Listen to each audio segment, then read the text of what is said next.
Navita classes में आप सभी साथियों का स्वागत है। हरियाणा का जो एचपीएससी ने पीजीटी का एग्जाम कंडक्ट करवाया था, स्क्रीनिंग टेस्ट सब्जेक्ट्स के लिए, डिफरेंट सब्जेक्ट्स का स्क्रीनिंग टेस्ट हो चुका है, उनका रिजल्ट भी आ चुका है। अब सब्जेक्ट नॉलेज जो टेस्ट होगा उनकी डेट जो है निर्धारित नहीं की है हरियाणा पब्लिक सर्विस कमीशन ने। जल्दी ही डेट को अनाउंस कर दिया जाएगा।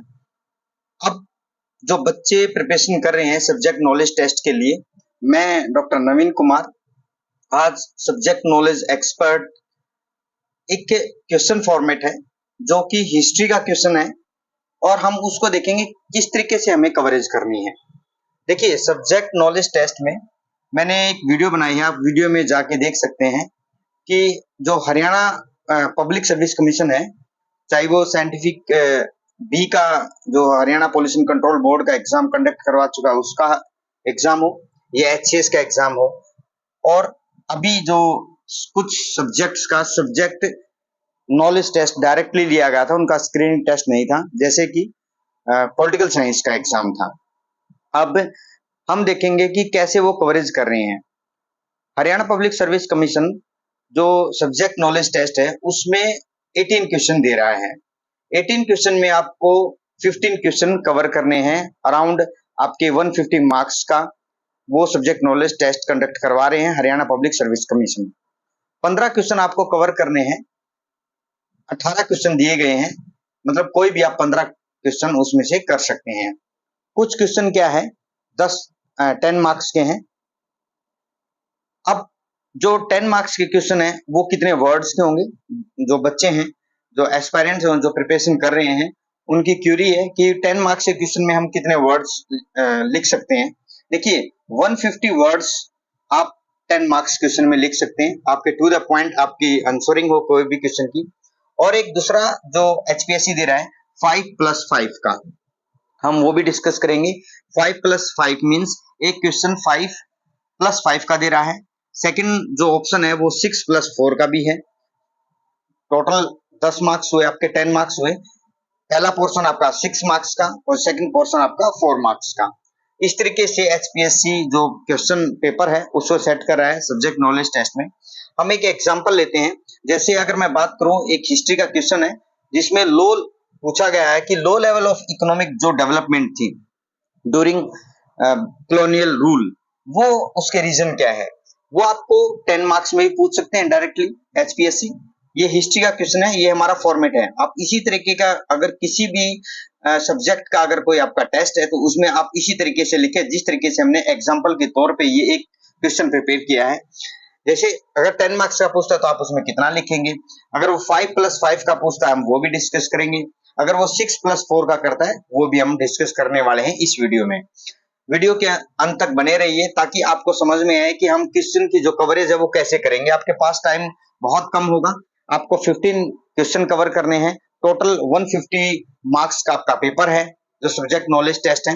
अब देखिए, एक क्वेश्चन है low level of economic development थी, जो कॉलोनियल रूल के दौरान जो डेवलपमेंट थी वो बहुत ही लो लेवल की थी। उसके रीजन, पहले आपको क्या है एक इंट्रोडक्शन देना है।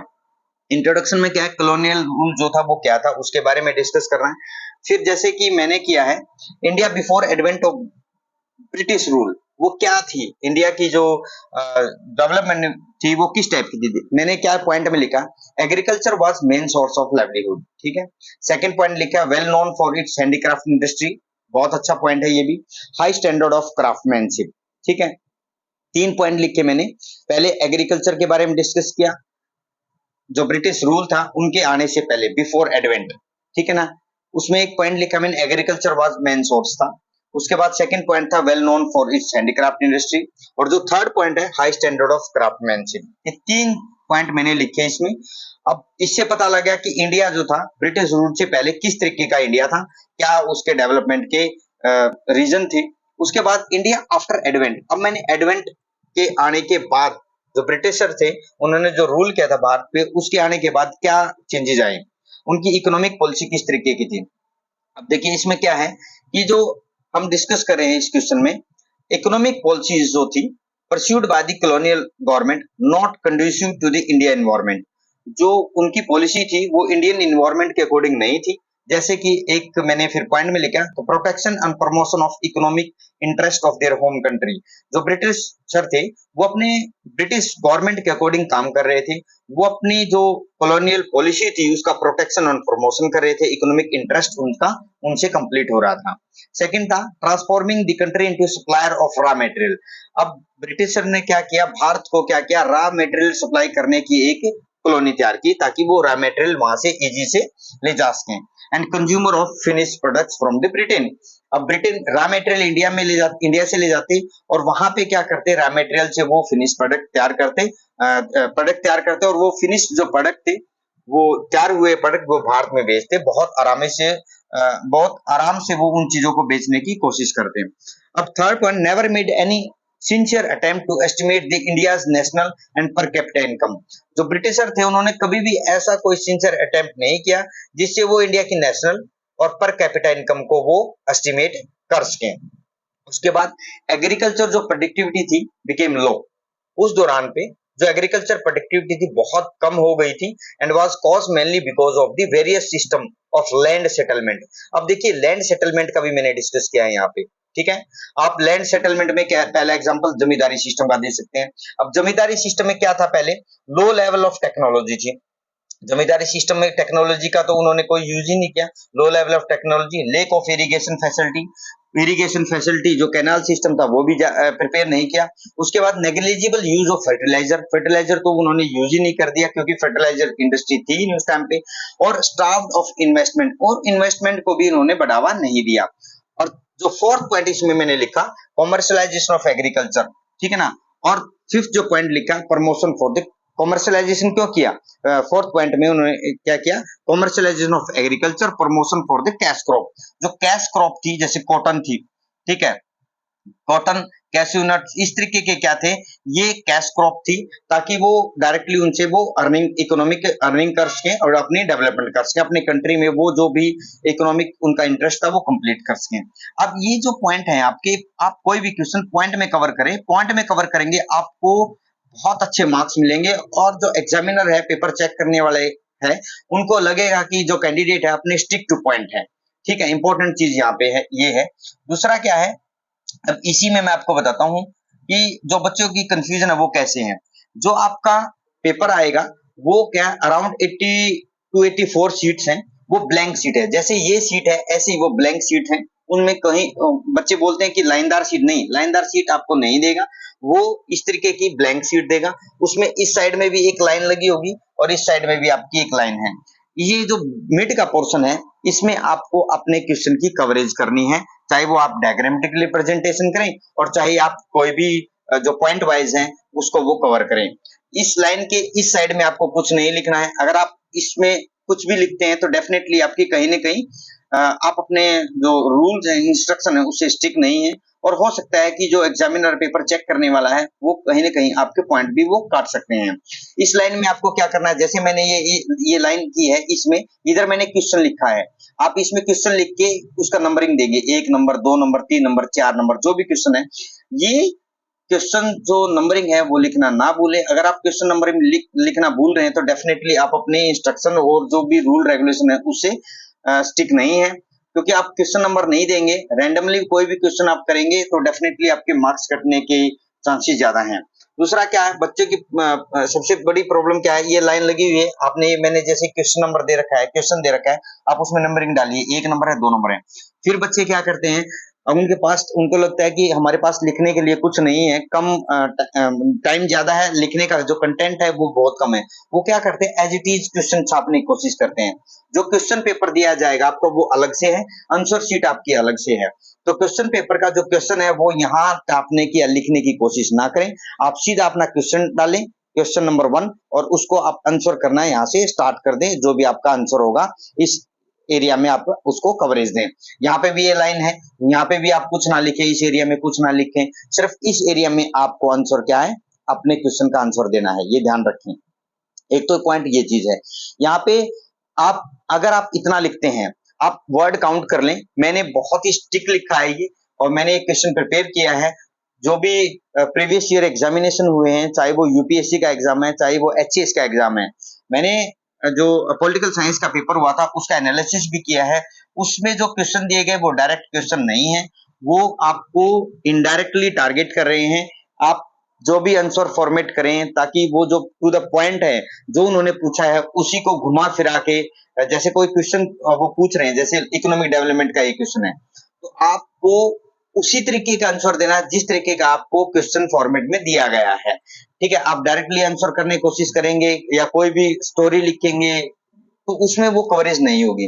आप अपने टू द पॉइंट लिखे, जो पूछा गया है सिर्फ वही लिखें। ठीक है, अब ये क्वेश्चन आप बोलेंगे सर ये आपने इतना लिखा है तो ये कितने मार्क्स का होगा। अब देखिए मैंने ये बहुत ही जो पेज है उस पे कंजस्टेड करके लिखा है।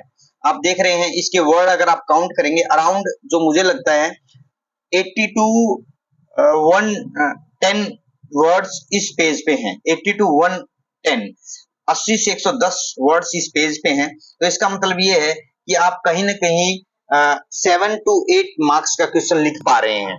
लेकिन आपसे पूछा जाए अगर 10 नंबर का तो उसमें आप और क्या देना। देखिए ये चीजें नहीं है कि आपने जमींदारी सिस्टम सिर्फ एक्सप्लेन किया, अब मुझे मुझे क्वेश्चन का वाइंड अप भी करना। वो कैसे करेंगे, नेक्स्ट पेज पे।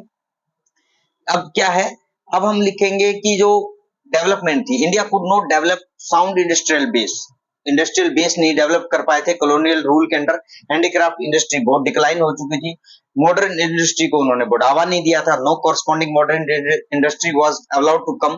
प्राइमरी मोटिव क्या था उनका, अब आप उसको एक डायग्रामेटिक से शो कर रहे हैं। प्राइमरी मोटिव क्या था, to reduce the India to status of mere exporter. सिर्फ वो इंडिया को एक एक्सपोर्टर बनाना चाहते थे, किसका, रॉ मटेरियल का। वैसे आप इसमें लिख रहे हैं तो अच्छा लिख पा रहे हैं। आपने क्या किया, प्राइमरी मोटिव लिखा। अब turn India to the market of finish product, ठीक है, फिनिश प्रोडक्ट वो यूज करें। ये आप बोलेंगे कि सर ये लाइन तो पहले भी लिखी हुई है, लेकिन मेरा इस लाइन में ये प्राइमरी मोटिव लिखा है मैंने। प्राइमरी मोटिव लिखेंगे आप, ऐसे वर्ड, स्टिकी वर्ड लिखें, कैची वर्ड लिखें, जिनसे जो एग्जामिनर पेपर चेक करने वाला उनकी एकदम इंटेंशन वहां पे जाए। भले ही आपका ये पॉइंट पहले कवर हो चुका है, लेकिन आपने प्राइमरी मोटिव लिख के बहुत अच्छा किया। आपने प्राइमरी मोटिव से ये पता, यहाँ पे हम दिखा रहे हैं कि हम इस क्वेश्चन की जो कवरेज करें वो डिफरेंट वे से कर रहे हैं। अब क्या, increasing the imports of cheap manufacturing, जो गुड्स थी वो वहां से इंपोर्ट कर रहे थे। There was hardly any capital good industry, कोई भी कैपिटल गुड इंडस्ट्री डेवलप नहीं की थी। Limited area of operation of public sector जो थी उनका लिमिटेड एरिया था। वो क्यों था, देखिए रेलवे क्यों करना चाहते थे, अपनी सुविधा के लिए कर रहे थे रेलवे का डेवलपमेंट। पावर जनरेशन का भी अपनी फैसिलिटी के लिए कर रहे थे, कम्युनिकेशन का भी अपनी फैसिलिटी के लिए कर रहे थे वो, और पोर्ट का भी। अब क्या है, ये देखिए limited area of operation of public sector का जो एरिया था वो लिमिटेड था। और वो 4 एरिया इंपॉर्टेंट है इसमें, मैंने बताया है। रेलवे पे फोकस किया उन्होंने, पावर जनरेशन पे फोकस किया इन्होंने, कम्युनिकेशन पे फोकस किया है, एंड पोर्ट सिस्टम पे। आप समझ सकते हैं रेलवे पे क्यों किया, क्योंकि इंडिया की जो लेंथ एंड विड्थ थी बहुत ज्यादा थी। वो एक जगह से दूसरी जगह पे रॉ मटेरियल पहुंचाना बड़ा मुश्किल था। रेलवे की डेवलपमेंट इसलिए की थी। पावर जनरेशन की क्यों की थी, पावर जनरेशन के लिए जो भी वो इंडस्ट्री डेवलपमेंट छोटी मोटी कर रहे थे, तो वहां पे वो पावर जनरेशन के लिए रेलवे में जब तक पावर जनरेशन का यूज नहीं था, लेकिन वो अपनी डेवलपमेंट, अपनी सुविधा के लिए पावर जनरेशन का यूज कर रहे थे। कम्युनिकेशन का क्यों, इंडिया की मैंने बताया कि जो लेंथ एंड विड्थ बहुत ज्यादा थी, कम्युनिकेशन करना बहुत डिफिकल्ट था। एरियाज जो थे वो डिफिकल्ट टेरेन्स के उसमें थे। कहीं पे आपके फॉरेस्ट हैं बहुत ज्यादा, कहीं पे आपका आप राजस्थान का एरिया देखें, तो कम्युनिकेशन इसलिए कर रहे थे वो एक जगह से दूसरी जगह इजी से हम वो कम्युनिकेट कर सकें, और अपना जो इकोनॉमिक डेवलपमेंट का जो वर्क था उनका वो उसको स्टेब्लिश कर सके। पोर्ट सिस्टम भी आप समझ गए होंगे। पोर्ट सिस्टम से थ्रू द सी वो अपना रॉ मटेरियल इजी से इंग्लैंड में पहुंचा सके, और इंग्लैंड से फिनिश प्रोडक्ट वो इंडिया में इजी से पोर्ट के थ्रू इंडिया में उतार सके। ये उनकी क्या थी, लिमिटेड एरिया ऑफ डेवलपमेंट थी पब्लिक सेक्टर में। ठीक है, अब अगर आपने इतना भी कवरेज दिया, वो पहले पेज पे आपने कवर किया, फिर ये सेकंड पेज पे कवरेज किया आपने, तो डेफिनेटली क्या है, आपका ये जो क्वेश्चन है वो 10 मार्क्स का कवरेज कंप्लीट है। आप इतना कर सकते हैं। लेकिन क्या है, मैंने ये जो क्वेश्चन लिखा है ये 15 मार्क्स के लिए लिखा है। 15 मार्क्स में हम टू द पॉइंट रहते हैं और हम ज्यादा से ज्यादा लिख सकें। अब यहाँ पे मैंने फॉरेन ट्रेड का भी डिस्कस किया है। अब हमारा जो एचपीएससी का फॉर्मेट है वो 10 मार्क्स तक लिमिट है, ओनली 10 मार्क्स। ठीक है, अब नेक्स्ट सब्जेक्ट नॉलेज टेस्ट में वो कैसे दे रहे हैं, हो सकता है 12.5 का भी दे दे वो कोई क्वेश्चन, तो उस तरीके से आप बढ़ा लेना। फॉरेन ट्रेड के बारे में डिस्कस किया, India became exporter of primary product, Britain maintain the monopoly control over the India export, monopoly के बारे में डिस्कस किया, opening of sues canal, further उन्होंने क्या की, स्यूज कैनाल की ओपनिंग कर दी ताकि वो इजी से इंपोर्ट और एक्सपोर्ट बहुत इजी से कर सकें। ओवरऑल लिटरेसी रेट जो था इंडिया का बहुत कम था, ठीक है ना, फीमेल लिटरेसी रेट तो और भी बहुत बुरे हालात थे, पब्लिक हेल्थ की फैसिलिटी कुछ भी नहीं थी, वो अवेलेबल ही नहीं थी, वाटर एंड एयरबोर्न डिजीज बहुत ज्यादा थी। ये रीजन होने के कारण क्या था, इंडियन जो इकोनॉमिक जो डेवलपमेंट थी बहुत कम थी, क्योंकि उनका जो ध्यान था ब्रिटिशर का वो सिर्फ और सिर्फ इकोनॉमिक इंटरेस्ट था, एक्सपोर्ट और इंपोर्ट पे था, फिनिश प्रोडक्ट को इंडिया में उतारना और रॉ मटेरियल यहाँ से लेके जाना। तो वो क्यों लिटरेसी पे ध्यान देंगे, क्यों वो पब्लिक हेल्थ पे फोकस करेंगे। वाटर और एयरबोर्न जो डिजीज थी, डायोरिया हो गया आपका, जॉन्डिस हो गया आपका, इस तरीके की डिजीज बहुत ज्यादा थी, प्लेग हो गया आपका, तो उन्होंने कुछ ज्यादा ध्यान नहीं दिया पब्लिक हेल्थ पे भी। फिर उसके बाद आता है ग्रोइंग रीजनल वेरिएशन। इंडिया में उस टाइम पे जब ब्रिटिशर थे वो रीजनल जो वेरिएशन था बहुत ज्यादा था। अब उसके बात करते हैं basic infrastructure, telegraph, railway, port, water transport, post, ये किसके लिए, वो अपनी डेवलपमेंट के लिए कर रहे थे। तो आपने इसमें क्या है, आप ये अगर ये चीजें भी कवर करते हैं इकोनॉमिक डेवलपमेंट के बारे में, आप बता रहे हैं कि आफ्टर एडवेंट ऑफ ब्रिटिशर ने जो इकोनॉमिक जो भी यहाँ पे फैसिलिटी की वो सिर्फ अपनी फैसिलिटी के लिए वर्क कर रहे थे, चाहे वो टेलीग्राफ के पे काम कर रहे थे, चाहे वो रेलवे पे डेवलपमेंट कर रहे थे, पोर्ट पे कर रहे थे, वाटर ट्रांसपोर्ट पे कर रहे थे, पोस्ट पे कर रहे थे, वो सारी की सारी वो अपने लिए कर रहे थे, इंडियन के लिए वो कुछ भी नहीं था डेवलपमेंट कर रहे थे। इसलिए आप ये जो क्वेश्चन है, या अगर आपका 12.5 में आता तो ये चीजें भी लिख सकते हैं। बच्चे बोलते हैं कि सर हमारे पास कंटेंट कम होता है। देखिए कंटेंट को लिखने का, मॉडिफाई करने का तरीका है, आप उसको कैसे करें, क्योंकि मैंने ये सारी चीजें ऑलरेडी डिस्कस कर चुका हूं। यहाँ पे रीजनल वेरिएशन का मैंने डिस्कस नहीं किया, मैंने इंफ्रास्ट्रक्चर का यहाँ पे डिस्कस किया, मैंने हेल्थ इश्यूज का मैंने डिस्कस किया, फिर आपका पब्लिक सेक्टर का मैंने यहाँ पे डिस्कस किया, प्राइमरी प्रोडक्ट के बारे में डिस्कस किया, मोनोपोली ऑफ कंट्रोल, मैंने एक ही पॉइंट को इसी तरीके से लिखा ताकि आप उसको इजी से कवरेज कर पाए और अपने क्वेश्चन को वो आंसर की जो आपकी कैपेबिलिटी है, किस तरीके से आप उसको फॉर्मेट डिजाइन जो है वो कैसे कर रहे हैं, आपके ऊपर डिपेंड करता है आप वर्डों को कैसे यूज कर रहे हैं। ठीक है, ये क्वेश्चन हमने 10 मार्क्स में, अगर आपका 10 मार्क्स में आता तो ये 10 मार्क्स में आप ये ज्यादा कवरेज की है मैंने क्वेश्चन की, क्योंकि हो सकता है 12.5 में भी दे दे। वो एचपीएससी पे डिपेंड करता है कि कोई क्वेश्चन वो 12.5 में भी दे सकता है, और मोस्टली अभी तक जो फॉर्मेट देखा गया वो 10 तक सीमित है। 10 तक सीमित है तो आप इसको कैसे लिखेंगे, अगर आपका डायरेक्ट 10 का पूछा गया तो सारे पॉइंट आप एकदम से कर दे। अगर आपको 5.5 में 5.5 कैसे लिखेंगे, before advent of britisher India के बारे में डिस्कस करेंगे कि before advent of britisher India कैसा था। नेक्स्ट 5 मार्क्स के लिखेंगे आफ्टर एडवेंट ऑफ ब्रिटिशर, आप उसमें पॉइंट डाल दीजिए, तो आपके 5 और 5 10, 5 एंड 5 आपके 10 मार्क्स हुए, तो 10 मार्क्स में आपने उस क्वेश्चन की क्या है कवरेज कर दी। आज की इस वीडियो में हमने एक क्वेश्चन फॉर्मेट को डिस्कस किया, ये हिस्ट्री का क्वेश्चन है। इसी तरीके के जो सब्जेक्ट नॉलेज टेस्ट जो आ रहे हैं, चाहे वो कंप्यूटर साइंस का है, चाहे वो हिस्ट्री का है, चाहे वो बायोलॉजी का, हम एक एक या दो दो क्वेश्चन का डिस्कशन करेंगे ताकि बच्चों की जो क्यूरीज है वो हम रिजोल्व कर सकें। मैक्सिमम से मैक्सिमम जो आपके क्वेश्चन फॉर्मेट है उसको डिस्कशन करने की हम कोशिश करेंगे। नविता क्लासेस में आप सभी साथियों का धन्यवाद। वीडियो अगर आपको पसंद आई, वीडियो को लाइक करें, शेयर करें, सब्सक्राइब करें। Thank you all.